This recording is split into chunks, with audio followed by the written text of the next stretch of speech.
Ephesians 4:32. Be kind and loving to each other. Ano ang mga blessing ng taong mabait? Ano ang mga blessing na dala-dala ng kabaitan? Blessings in kindness. Salamat, Panginoon, dahil kayo na ang kauna-unahang napakabait. Salamat kami ay tumatanggap ng inyong kabaitan at maunawa namin ang hiwaga ng kapangyarihang ito. At di man namin lubos na maintindihan, maging totoo sa amin ang kapangyarihan nito at maging daluyan kami ng iyong kabaitan tungo sa aming kapwa. Kayo po ang mangusap, magturo, umakay sa amin. Sa ngalan ng Panginoong Hesus, dalangin naming may kalakip na pasalamat. Matthew 19:16-22. Just then a man came up to Jesus and asked, "Teacher, what good thing must I do to get eternal life?" Jesus answered, "If you want to be perfect," now perfection and eternal life being referred to by Jesus in the same breath, "go, sell your possessions and give to the poor." In other words, be kind, especially to the needy. You will have treasure in heaven. Now heaven, eternal life, perfection, timelessness, all being discussed in one sentence. Then Jesus says, "Come, follow me." When the young man heard this, he went away sad because he had great wealth. Napakagandang tanong, napakagandang sagot. What must I do to have eternal life? What must I do to have perfection? What must I do to be in heaven or to have heaven in me? And Jesus says, be kind. And that will happen. How can I be kind? Well, you have a lot of money. A lot of people are so needy. Sell your property, give them to the poor, then come and share my happiness. Be with me. Follow me. Do life my way. And he went away sad. He did not want to be kind. Matthew 19:21-22. Kung ating isip-isipin, sumagot si Jesus, kung ibig mong maging ganap, if you want to be perfect, ipagbili mo ang iyong kahari-arian at ipamahagi sa mga mahihirap ang pinagbilhan. In other words, the way to that eternal life, to that timeless bliss and happiness, to that so-called heaven, Jesus says, be kind. Love people. Use the power that you have to empower others. Lift people up. Ang pag-ibig sa kapwa ay kitang-kita dito ang ipinapakita ni Jesus na pag-ibig din sa sarili. Gusto mong mahalin ang sarili mo? Gusto mong magkaroon ng eternal life? Gusto mong makaranas ng heaven in your heart? A slice of heaven? Well, mahalin mo ang iyong kapwa. Kasi ang paraan, ang daan para ka makarating sa ganung estado ay mahalin mo muna ang iba. Na kung ibig mo talagang mahalin ang iyong sarili, mahalin mo muna ang iyong kapwa. Hindi ka pinagbabawalang mahalin ang iyong sarili, pero ang paraan sa pagmamahal sa sarili ay sa pamamagitan ng pagtulong sa mga nangangailangan, paggawa ng kabutihan sa nangangailangan nito. Kapwa muna. Kaya ang tawag kay Jesus at ang kanyang mga ginagawa at mga sumasama sa kanya, the way, ang daan. Kasi marami siyang daan na itinuro na hindi naman yun ang kinaugalian na daan ng kanilang traditional beliefs. Kaya para talaga maunawa si Jesus, you've got to look into the many meanings of His terms. Kahit sa mga inassign ng church in the last 2,000 years na meaning daw ng mga sinabi ni Jesus, dapat suriin uli. Kasi maraming nalilingid, natatago na kahulugan pag ipinako mo lang yung sarili sa isang nakaugaliang pagpapakahulugan. Katalod ng kahulugan ng perfection, ng eternal life, ng heaven. Laging iniisip na iba yung heaven ay may mga ulap sa kabilang buhay. Well, most of the time, Jesus is referring to another slice of heaven, that which is in your heart. That is peace of mind, that is bliss, that is inner joy, peace that transcends understanding. Isa yan sa mga pakahulugan ni Jesus sa tinatawag na heaven, na hindi mo kailangan mamatay para makapunta ka doon. Sa buhay pa lang na ito ay maaari mo nang makamit. And He shows us the way to that heaven. That's why Jesus is called the way, the truth, the life. So para sa Kanya, perfection, which the man was referring to as eternal life, is in being kind to the needy. At sabi ni Jesus, magkakaroon ka ng kayamanan sa langit. Langit na naman dito, the kingdom of God. Hindi lamang yung pupuntahan mo pag namatay ka na, kundi yung the kingdom of God in and within you.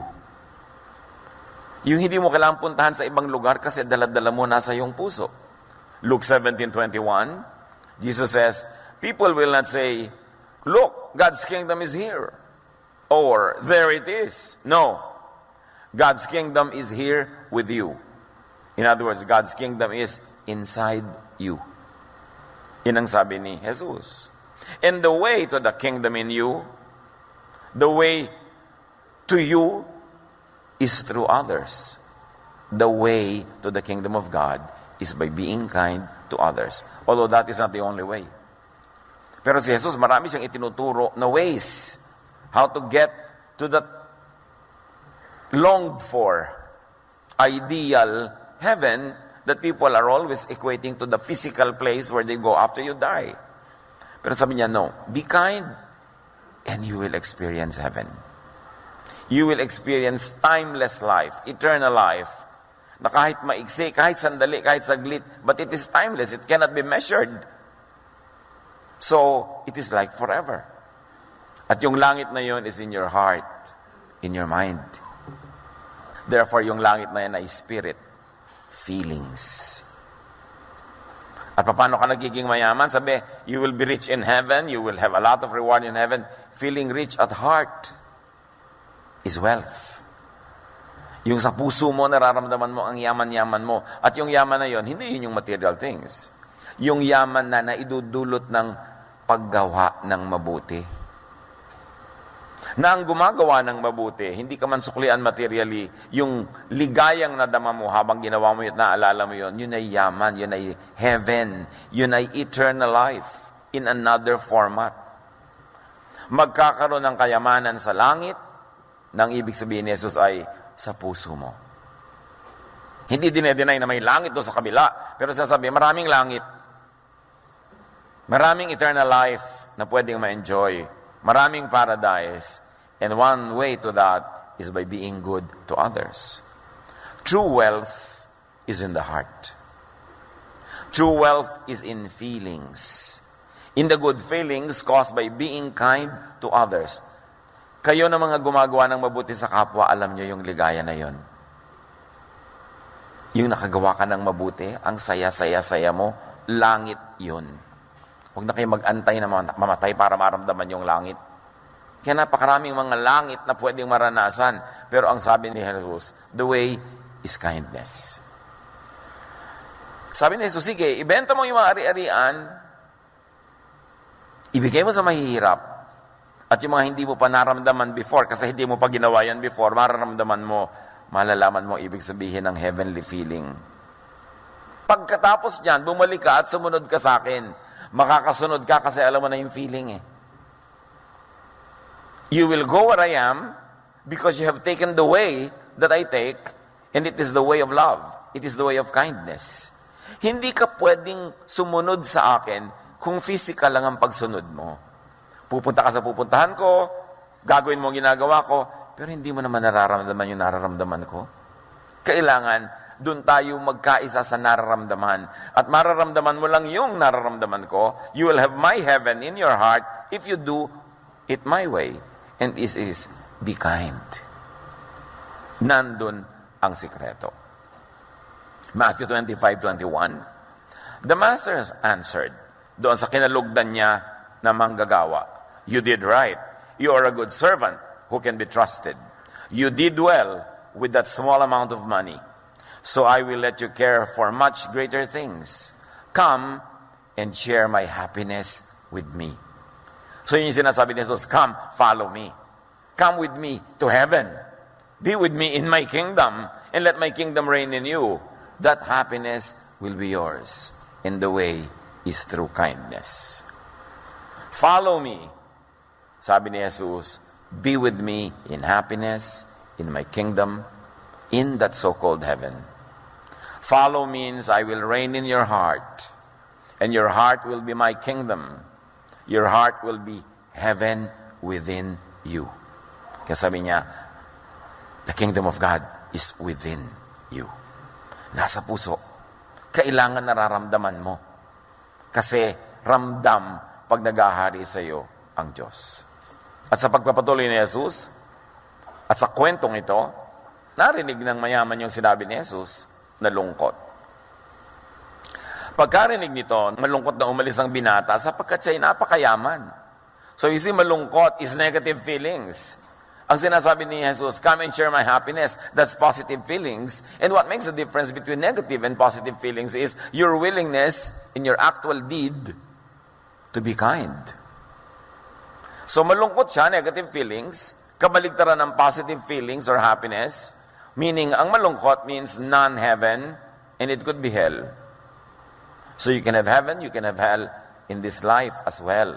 You don't have to wait to die. Kasi pag malungkot ka, hell yun. Pag masaya ka, heaven yun. At sinabi ni Jesus, maraming kasiyahan, maraming daan para sumaya, at isa ang tinuturo ko sa yung pinaka-epektibong paraan para magkaroon ka ng langit sa iyong puso. Gumawa ka ng mabuti, maging mabuti ka at mabait sa kapwa. Pero nalungkot siya kasi ayaw niya mag-share. Mas mahal niya ang kayamanan higit sa kapwa-tao, which means mas mahal niya ang kayamanan kaysa kanyang sarili, kasi ang sabi, mahalin mo ang iyong kapwa tulad ng pagmamahal mo sa iyong sarili. So kung hindi mo mahal ang iyong kapwa, ang totoo nun, hindi mo rin mahal ang iyong sarili. Sa pag-maintain mo ng kayamanan, akala mo minamahal mo ang sarili mo? No. Kasi yun ang naging hadlang para ka nga sumaya, edi hindi pala. Mas mahal niya ang kanyang sarili higit sa langit, higit sa Diyos, higit kay Jesus. Therefore, hindi totoong ibig niyang sumunod kay Jesus. Yung maiksing kwento na yun, pag inanalyze mo, sabi niya, Master, gusto ko pong sumunod sa inyo. Talaga? O sige, my way is the way of kindness. You want to take it my way? Do it my way, then be kind. How can I be kind? Well, give your money to the needy kasi they are very needy. Not that pag susunod ka kay Jesus, gusto niya maubos ang kayamanan mo rin. No. Alam kasi ni Jesus na ang hadlang sa taong ito, yung pag-ibig niya sa kayamanan niya. Kaya hindi niya maibig ang kapwa at ang lingid sa kanya, hindi rin niya maibig ang kanyang sarili dahil ang first love niya, pera. Marami mga tao, mga kapatid, ang pag-first love, pera, pati sarili, hindi mamahalan tama. Lumilikha ng mga kaaway para lang sa pera. Mahal mo ba yung sarili mo? Lumilikha ka ng kaaway? Nakikipagkasira sa mga kaibigan. Minsan sinisira pa ang sariling kalusugan dahil sa pera. Inilalagay at sinusuong ang sarili sa panganib dahil sa pera. Di pera mahal mo, hindi ang sarili mo. Kaya sabi ni Jesus, linawin mo muna yan. Kung talagang gusto mo sumunod sa akin, magkalinawan. Kailangan, hindi pera ang number one mong love. Love for others means putting others first. 1 Corinthians 10:33, tularan ninyo ang ginagawa ko, sabi ni Pablo. Sinisikap kong mabigyang kasiyahan ng lahat ng tao sa bawat ginagawa ko. Hindi ko inuuna ang sarili kong kapakanan, kundi ang kapakanan ng marami. So selfishness and kindness means hell. It doesn't mean heaven. So yung mga tao makasarili, mga taong unkind, wala sila sa heaven ngayon. Kahit kiniklaim nila na pupunta sila sa heaven in the future because of some religious affiliation or something they did in their lives. Pero ngayon, pagka ikay makasarili at hindi ka mabait, kahit linlangin mo yung sarili, hindi ka masaya. Ano ang mga blessings in, of, and for kindness? Ano ang blessing para sa mabait? Ano ang blessing ng kabaitan? Ano ang blessing na dinadala ng kabaitan? Kindness is easy and easier for the brain. Interestingly, there has been a lot of scientific studies on the brain and on the emotions and the lifestyles of people. At marami ng findings ang siyensya, and one of that is, mas madali maluwag ang isip ng taong mabait. Mas madaling dalhin ng isip ang kabaitan kaysa yung kabaligtaran nito. Why? Because humans are social beings. And we succeed more easily by cooperating with others. Kahit nga, di ba, yung mga hunter dogs, pag nag-hunt sila, sama-sama para sila magtagumpay. Even lions, when they hunt, sama-sama sila para magtagumpay. Ang mga isda, ang dami nila nagsasama-sama para pag may kumain sa 10, may buhay pang 20 para magtagumpay yung species nila. Laging ang tagumpay sa cooperation. And cooperation, for it to happen, needs interconnection. At sa interconnection, makakasali ka lang sa interconnectivity ng mga kapwa mo kung ikay mabayad. Mapupwera ka pagka hindi ka mabayad, pag ayaw nila sa'yo, pag galit sila sa'yo, mas maloob nila sa'yo, puwera ka. That's why kindness is hardwired into our brains. Studies of the brain, studies of the mind have discovered that really the mind is designed for kindness. That the mind is more at peace, it is more rested, it is happier when it is doing acts of kindness. And it has been found out that it takes more effort for our brains to be unkind than to be kind. Obserbahan nyo mga kapatid, talaga naman nakakapagod yung maging selfish. Nakakatanda, nakaka-stress. Bakit? Selfishness makes the brain consider and analyze a lot more things. Selfishness makes the brain work harder or hard. Yung pag selfish ka, iniisip mo, paano ko kaya maiisahan itong mga taong ito? Paano ko kaya iiwasan itong utang? Paano kaya ako tataka sa mga mamamas ko? Paano kaya ako makakalamang? Paano kaya ako magbumukha-mukhang mahirap para walang lumapit sa akin at magpatulong? Paano ko kaya masosolo tong isang row ng silya na ito? Paano ko kaya makukuha ang gusto kong kuhanan? Selfishness makes you work so hard. Pagod ang utak ng makasarili. Selfishness is stressful. Nakakatanda. Yung masyadong karamutan. Maraming isipin ang makasarili. Maraming isipin yung unkind. Bukas pa lang may pupuntahan ngayon, dinedesign na kung paano siya makakalundag sa pila. Paano maiisahan ng mga kamag-anak niya sa mga mana pag namatay yung matanda. Yung ang daming binabalak ng taong selfish. Pagod ang isip niya. Hindi tahimik. Matthew 5:43, narinig niyo yung sinabi, ibigin mo ang iyong kapwa at kamuhian mo ang iyong kaaway. Ngunit ito naman ang sinasabi ko. Ibigin ninyo ang inyong mga kaaway at ipanalangin ninyo ang mga umuusig sa inyo. Bakit yun ang turo ni Jesus? Doon tahimik. O may kaaway ka, ipinag-pray mo, edi nawala na yung galit mo, pinatawad mo na siya. Kasi galit na galit ka at isip ka ng isip ng paraan kung paano ka makapagiganti. Mas madaling maging mabait. Mas madaling maging mabuti. Kaya sabi ni Jesus, sundin nyo ang aking paraan. Marami kayong kaaway, patawarin nyo, ipanalangin nyo. O pinipilit niyang hingin ng jacket mo, ibigay mo ang t-shirt mo, tahimik ka. Sabi niya, you know what? My yoke is easy. My burden is light. You will find rest for your souls. Agawan kayo ng agawan sa kaprasong mana, agawan kayo ng lupang mamanahin na nasa kuko ng namatay niyo magulang. Nag-aaway-away, generational gulo para sa kaprasong bagay. So niyo, alam niyo, ibigay niyo, magpatawad kayo, panalangin niyo sila, ang beneficiary nun kayo, kasi matatahimik kayo Unsociable individuals are disadvantaged. Why? Because struggle is a fact of life. And sociability and cooperation are equally important. Kaya yung kindness, altruism, yung talagang unreserved goodness to others, is present in nature, even in animals and plants. Ang tawag ng mga biologists dyan, survival of the selfless. It helps the group to survive and to win. Kaya hayop, kaya halaman. Alam niyo mga halaman, pag nasa gubat kayo o maraming puno, tumingala kayo sa taas, makikita niyo ang mga dahon nila hindi nagpapatong-patong. Meron silang ino-observe na mga boundaries. Kaya pag meron ditong malaking halaman, meron ditong isang halaman, ang gawin niya, dito siya pupunta para hindi sila magagawan. Ma-observe niya yan. At ayon sa mga pag-aaral, very interesting, ang mga ugat ng halaman ay nag-uusap. May interconnectivity ang mga ugat-ugat. Pagka merong mga kapwa nila halaman na kulang sa nutrient, naglilipat yung ibang ugat sa kanyang lugar para makuha nung nangangayayat na halaman. Pag may isang halaman na ina-attack ng mga insekto o mga kalaban, nagsesend siya ng signal through the roots to announce it to the others para maihanda nila ang kanilang sarili.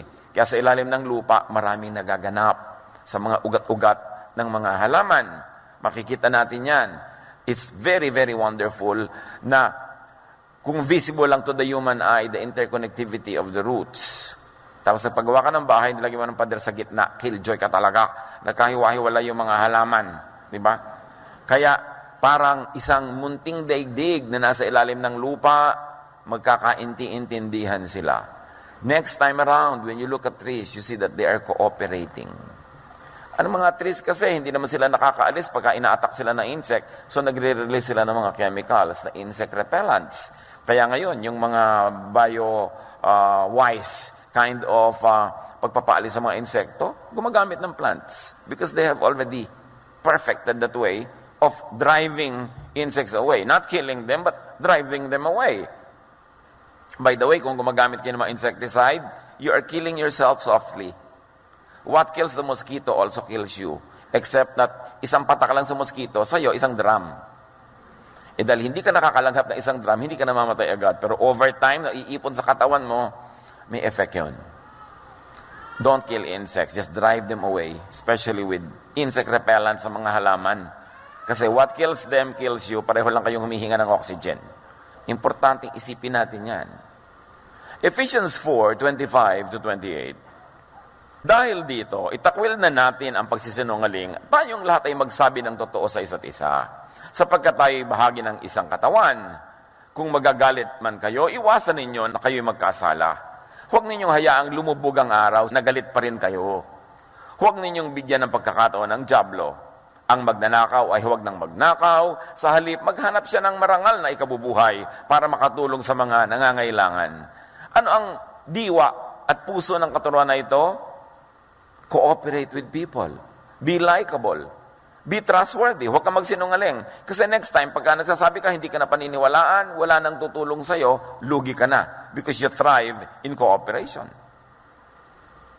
Huwag ka na magalit na matagal. Kasi pag magalit, lumalayo ka. O sila lumalayo sa'yo, lugi ka. Wala kang kaka-ooperate sa buhay. So, importante yan. Huwag kang magnakaw kasi hindi ka pagkakatiwalaan. In fact, mag-create ka ng honest surplus income nang makatulong ka sa iba. Para ano? Para magustuhan ka nila. Para kasama ka na naman sa asosasyon. Kasi ang talagang tunay na survival at ang tunay na pamumulaklak at pamumunga ng buhay, marami kang katulong. Maraming tumutulong sa iyo at marami ka rin tinutulungan. That is the design. Therefore, ang turo ni Jesus is kindness to one another. Goodwill, cooperation. It means your own happiness. Maling-mali yung akala nila sa pandaraya, sa pakikipagkagalit, sa panglalamang, mananalo sila. Maiksing panahon lang yung panalo na yon. Pero may balik yon at mas disadvantageous para sa'yo. Kaya ang tunay na pagmamahal sa sarili, mahalin mo ang sarili mo through and by loving others first. Pag namahal mo na sila, babalik sa iyo yung pagmamahal na yon. Isusukli nila sa iyo, hindi man sila ang direct na magsukli nun. The universe runs in perfect balance, it will go back to you. Pero yung pagmamahal na ayaw mo nang ibigay sa kanya para bumalik sa iyo, yung pagmamahal mo, tinitiyak mo sa iyo lang, akin lang, hindi ko aalisin. In this kind of arrangement, you lose what you keep. Because in the world of love, you keep only what you give away. And you lose what you selfishly try to keep for yourself. Yan ang mga kabalintunaan ng buhay. Ano pa ang benefit ng kindness? Blessing ng kindness? Kindness is healthful for the brain. Needless to say again. Researchers have studied people who donated a kidney to a complete stranger. Alam nyo ba na may mga tao na yung isang kidney nila, sa dalawang kidney only na meron sila, merong mga nagbibigay niyan to complete strangers. At sinundan sila ng mga pag-aaral. Ano ang mga findings? Extreme altruist brain structure differed from a normal person's. Yung sobrang bait, extreme ng bait, iba ang itsura ng brain niya sa mga karaniwang tao lamang. Extremely kind people, yung brain nila are opposite of what a psychopath's brain look like. And yun, a psychopath, one of the definitions ng psychopath, people who have less or no compassion. Yung psychopath. Yung taong mababait, gumagawa ng mga kabutihan at kabaitan, ibang-iba ang shape ng brain nila, ibang-iba ang structure, ibang-iba ang pagkakabuo ng brain nila kaysa sa mga taong psychopath or walang pagmamahal, walang compassion, walang alalahanin tungkol sa iba. Kaya ang sabi ng Romans 12:2, do not conform to the pattern of this world, but be transformed by the renewing of your mind. Then you will be able to test and approve what God's will is, His good, pleasing, and perfect will. In other words, baguhin ang buong buhay, baguhin ang pag-iisip. Kaiisip mo ng kabaitan, yung shape ng brain mo naiiba, nagiging shape ng mabait na brain. Kasi ganyan lang yan eh. Either talagang yung brain mo, nando na inborn na ang bait-bait. So lahat ng gagawin mo, puro kabaitan. O sa kagagawa mo ng kabaitan, kahit sa simula ay mahirap gawin, napapasunod mo rin yung brain mo. Kaya yan ang puro itinuturo sa Bible. Tinuturo ni Jesus, mabait ka. Akala na iba, dinalugi ako. No. Because in the long run, yan ang talagang way to prosperity, the way to goodness and kindness, and the way to eternal life, the way to heaven, the way to a heaven, a slice of it being experienced by you in this life. Kindness is the way to happiness, not unkindness. Alalahanin nyo lang mga taong kilala nyo, yung talagang mababait at saka yung talagang mga hindi mababait. Sa palagay nyo, sino talaga yung masaya? Hindi mahirap masabi. Because kindness is the way to happiness. Again, studies have shown that unkindness creates fluctuating happiness. Sa mga sinusundan ng mga tao at pinag-aaralan ng kanilang ginagawa at nagiging bunga sa kanilang emosyon, yung mga unkind, yung mga cruel, nagkakaroon din yan ng happiness. Yung mga distorted pleasure. Pero sandali lang. Tapos wala uli. Kaya kailangan gumawa na naman sila ng mali, ng masama, para maramdaman na naman nila yung baluktot nilang kaligayahan na yun. Because unkindness creates ever-changing, transient happiness. But kindness results in a longer-lasting and authentic happiness. Interestingly, a lot of studies have been done in this field. Happy people are kind people. And kind people, or those who do kindness, become happy. Kahit sa simula, plastic ka pa lang sa kabaitan mo. Kauulit-ulit mo yan ang naging habit mo, naging yun na ang shape ng brain mo, nagiging totoo na ang iyong kaligayahan. Kaya sanayan yan eh. Dapat sanayan ang sarili sa paggawa ng mabuti, ng mabait, kaysa sa paggawa ng kabaligtaran nun. James 3:16, sapagkat saan man naghahari ang inggit at makasariling hangarin, maghahari din doon ang kaguluhan at lahat ng uri ng masamang gawa. So pag inggit ka, makasarili, selfish, mapanira, ang kasunod nun gulo. Parami ng paraming mga kasamaan, ipinunla mo kasi ay kasamaan. Philippians 2:1-4, do nothing out of selfish ambition or vain conceit. Why? Because it will isolate you from people. Rather, in humility, value others above yourselves. Why? You will be liked. And you will be included in the web. And you will be a winner. Together with everyone else. Not looking to your own interest, but each of you to the interest of others. Cooperation. Because in life, it is a cooperative that will flourish. Kaya baligtad yung mga itinuturo sa mga bata ngayon, be competitive, be competitive. Dapat lagi ikaw manalo, dapat lagi ikaw manalo. You will isolate them from their friends, from their classmates. You will isolate them from their cousins. Pag laging gusto nyo, sila yung winner. And nobody likes the winner. Especially the losers, they hate the winners. Kaya dapat ang tinuturo natin sa mga bata, cooperate. Be friendly. Hindi yung sarili mo lang, sarili mo lang. Kindness always wins. Kindness never goes unpaid. Akala lang natin, lugi ka pag mabait ka. No, because the universe has one basic rule, balance. Lahat ng negative, tutumbasan ng positive. Lahat ng positive, natutumbasan ng negative. Balance ang bunga niyan. And I don't mean negative in the negative way. Laging may balance. So pag nagbigay ka, may tatanggapin ka. O kaya nagbigay ka kasi nauna ka nang nakatanggap eh. Pag tumigil ka ng pagbibigay, tanggap ka ng tanggap, titigil din yung pagdating sa'yo kasi walang balance. So kung gusto mo yung tinatanggap mo, dating ng dating, bigay ka rin ng bigay para yung balance tuloy-tuloy, may flow. Ngayon, bigay ka ng bigay, nauubos ka na. No, because a vacuum will always attract something. So kabibigay mo, nauubos ka, babalik yan ng universe. Kindness never goes unpaid. Kindness is rewarded with an overall health, physical health, and then emotional and social goodwill, peace of mind, health of the mind, which is really wealth. Paikot-ikot siya. May relasyon. People who volunteer to help others, according to studies, lose weight. Baka biglang marami mag-volunteer. People who volunteer to help others have lower cholesterol levels, lower blood pressure, lower incidences of heart problems. In fact, according to studies, people who volunteer to help others live longer. Of course, unless countered by other factors. No? May mga ibang factor na pwede mag-change ng equation na yun. But all things being equal, yun ang point. All things being equal, yung mabait, matulungin, they lose weight, they have lower cholesterol levels, they are happier, they live longer. Siyempre, gusto ng Diyos yung mababait, humaba buhay. Baligtad yung sinasabi na bang, ay, masamang damo, mahaba buhay. No! Ang talagang humahaba ang buhay, yung maraming pag-ibig, yung maraming kabaitan, yung marunong magpatawad. Kasi lahat ng negative feelings na yan will kill your body.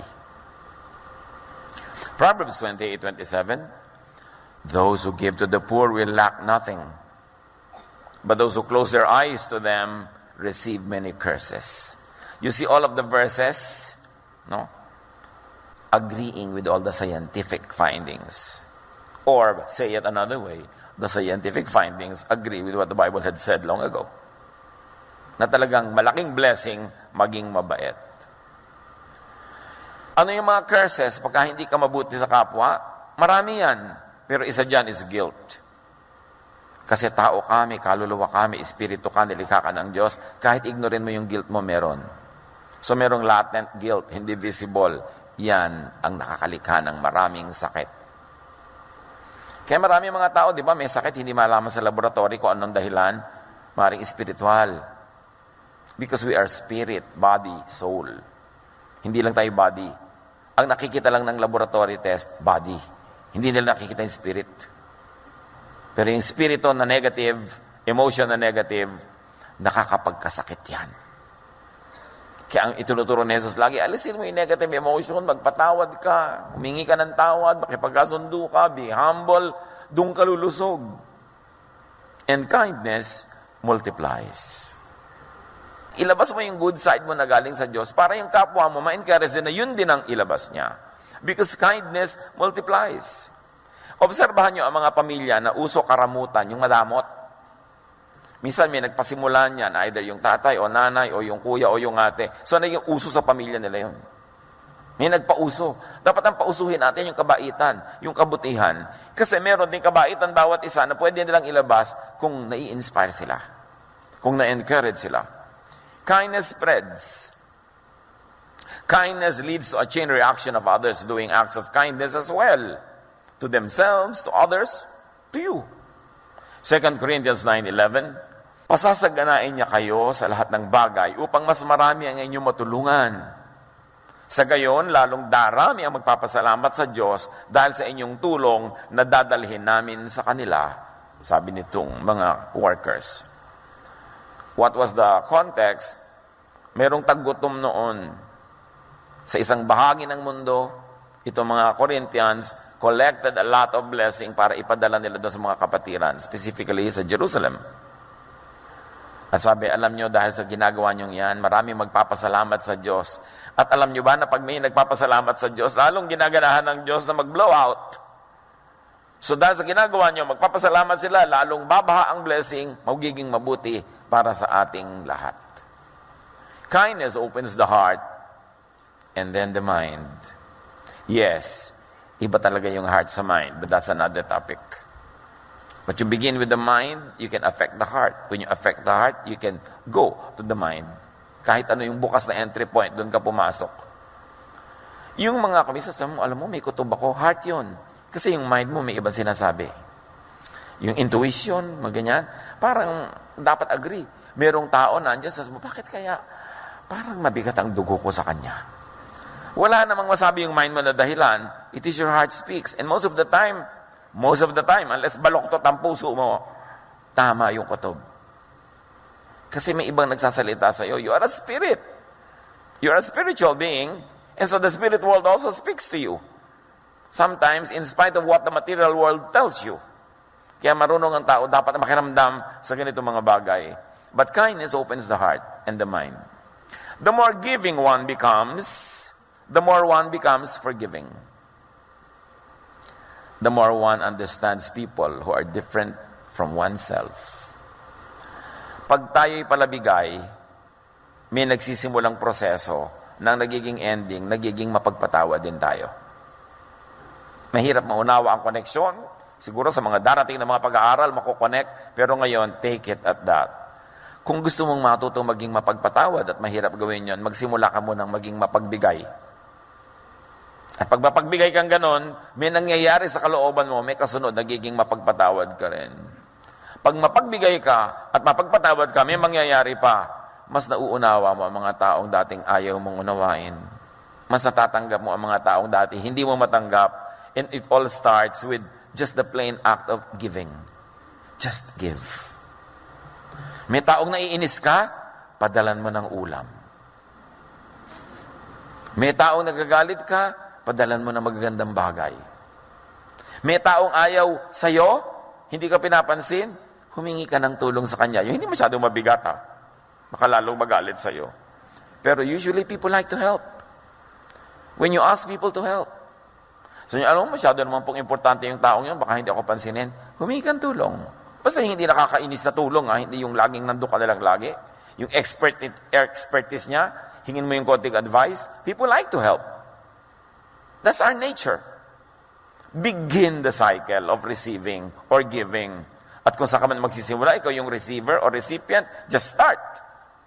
Because miracles happen when these things start. Kind people embrace and care for others.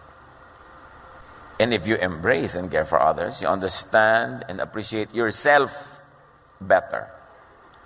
Mga kapatid, maraming mga tao, kilala ko, nag-aral ng psychology para maunawaan nila hindi ang mundo kundi ang sarili nila. At marami rin mga tao, nauunawaan nila ang sarili nila sa pag-unawa muna nila sa kapwa. Pag may gulo kayo sa inyong sarili, hindi nyo maintindihan yung sarili, naguguluhan kayo, unawain nyo muna ang iba. Tanggapin nyo sila, mahalin nyo sila, at may magaganap, may mabubuksang isang nakalak na pinto patungo sa iyong inner self. One of the best journeys into one's inner self is through the self-image of other people around you. Pag mapagmahal ka sila, maibigin ka sa kanila, ang nagiging ending mo na mamahal mo rin at naiibig ang iyong sarili kung sakaling ang problema mo ay hindi mo mamahal-mahal ang iyong sarili. 2 Corinthians 9:13-14. Ang bukas palad ninyong pagbibigay sa kanila, dahil dyan, magpupuri sila sa Diyos, kaya't buong pagmamahal nila kayong ipananalangin. Can you imagine? Nagbigay kayo sa kanila, ipinanalangin nila kayo ng taus-puso. Paano mo mamaliitin ang pagpapalang pwedeng dumating sa iyo pag mayroong nagdadasal para sa iyo ng taus-puso? Kung ang dasal niya, mamatay na sana siya. Ewan ko kung tatalab sa iyo. Pero definitely, walang dadaling blessing yon. Imbes curses, invite blessings. And you invite that by being kind to others. Yung maipanalangin ka, paano nyo lalagyan ng price tag ang isang panalangin na inusal ng isang mataimtim at taus-pusong nananalangin para sa inyong ikabubuti? How can you stop the hands of God from blessing you? Paano kayo makaka-induce ng isang panalangin na taus-puso sa paggawa ng mabuti sa kapwa? So be kinder. Kind na naman tayo di ba? Be kinder, nicer, gentler. At isa niyan, at isa lang ang isasuggest ko na ngayon na paraan na gagawin nating totoo sa buhay ang yung be kinder, learn to ignore and to overlook an offense. Yung nagalit tayo, na-insulto tayo, may nadinig tayo hindi maganda, nasaktan ang ating loob, pag-aralan nating palampasin. Kasi marami tayong unkindnesses na ginagawa. Pag pinatulan natin yung mga offenses, perceived or real, pag pinatulan natin, nagiging halimaw tayo. Dapat sinasabi na lang natin, hayain na. Sige, na-offend ako sa'yo, hayain na. Hindi mo ko pinansin, hayain na. Mas relax ka. Proverbs 19:11, ang kahinahunan ay nagpapakilala ng katalinuhan. Ang pagpapatawad sa masamang ginawa sa kanya ay kanyang karangalan. So pagka pala mahinahon ka, matalino ka. So pag hindi ka mahinahon, ikaw ay blank. At pag nagpapatawad ka, karangalan mo yon. Napakaganda nun. Don't get even. Huwag gumanti. Forgive an offense. Kung hanggang ngayon, dala-dala nyo pa sa puso nyo yung mga offenses na natanggap nyo kung kani-kanino, bit-bit nyo pa, dala-dala nyo, pasan-pasan nyo, bitawan nyo na para kayo mapahinga. Karangalan na magpatawad. Katalinuhan na hindi pumatol. Colossians 3:13, bear with each other and forgive one another. If any of you has a grievance against someone, forgive as the Lord forgave you. What will it lead to? Restoration, unity, kindness, happiness. They are very interrelated. Do not return an offense. Huwag gumante. Do not take revenge. Isang malaking kahangalan na maghiganti. Tumabla. When you get even with people, it means you go down to their level. Pag pumatol ka, bababa ka sa kanilang kalagayan, pareho na lang kayo. So ano pa ngayon ang ipagmamalaki mo? Pareho na lang kayo. Romans 12:17-18, do not repay anyone for evil. Be careful to do what is right in the eyes of everyone. If it is possible, as far as it depends on you, live at peace with everyone. Kind people bless others. Kind people are blessed by the Lord and by others. And blessed people are kind. It's a cycle. Turuan niyo po kami, Panginoon, kung paano gagawing totoong-totoo ito sa pang-araw-araw naming buhay, na kami maging mabuti at mabait. Mabuti sa isip, mabait sa gawa. Hindi lang sa isip, kundi may gawa. Turuan niyo kami, Lord, to start a cycle of goodness and kindness, of unity, of wholeness, cooperation, fruitfulness. At kung meron sa aming nakulong sa mga cycles of negative feelings, of anger, of revenge, give us that enlightenment so we can get out of it. At magsimula kami ng cycles of love, of goodness, of kindness. Mabuti para sa aming kapwa, mabuti rin para sa amin. Pagbulay-bulayan natin ito, mga kapatid, at isipin kung may dapat patawarin na, merong dapat ng kalimutan na, mga hinanakit at sama ng loob, kalimutan na, start afresh, be kind, and please the Lord. As we please the Lord, all the good in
of the electric heart, they beat.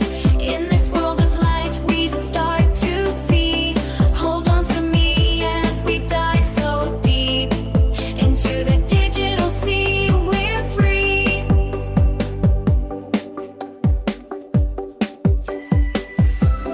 Through the pixel vein we run so wild. In this digital age we're reconciled. Colors collide in a vibrant rush. In this electric love we trust. With whispers in the dark they call my name. In the shadows I'm not the same. Memories flicker like a broken screen. In this digital dream I'm seen. Echoes of the electric heart, they beat. In this world of light we start to see. Hold on to me as we dive so deep into the digital sea. We're free. In the glow of the digital sun we find our way, we're not undone. In the echoes of the electric heart we start again from the very start. Echoes of the electric heart.